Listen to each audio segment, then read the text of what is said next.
Hi மக்களே, இன்னைக்கு நம்ம மாடி தோட்டத்துக்கு நானும் எங்கள் அம்மாவும் பார்த்தீங்கன்னா ஈவினிங் வந்தாச்சு. ஏன்னா இது சேப்பக்கிழங்கு செடி நல்லா வளர்ந்துருக்கு, இதில் காய் இருக்குது. ஸோ எல்லாமே அம்மா பறிச்சிடலாம் அப்படின்னு சொன்னாங்க. ஸோ பாருங்கள், உங்கள் முன்னாடியே பார்த்தீங்கன்னா அம்மா இது செடியை பிடுங்குறாங்க.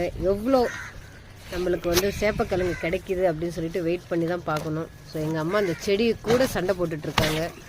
பார்த்தீங்கன்னா செடியே வந்துருச்சு, காய் வரல. ஸோ காய் அடியில் மாட்டிக்கிட்டு இருக்கு.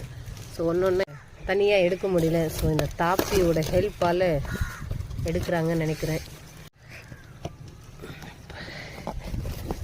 வேறு இறங்கிக்குது. வேர் பார்த்தீங்கன்னா நல்லா வச்சுருந்தாங்க. ஸோ இதுவும் பார்த்தீங்கன்னா பறிச்சிடலாம். பாருங்கள். ஸோ அம்மா ஃபுல்லாகவே வாஷ் பண்ணுறாங்க. ஸோ நம்ம இந்த வீடியோ உங்களுக்கு ரொம்ப பிடிச்சிருந்ததுன்னா மறக்காமல் என்னோட சேனலை சப்ஸ்கிரைப் பண்ணுங்கள், சப்போர்ட் பண்ணுங்கள், லைக் பண்ணுங்கள்.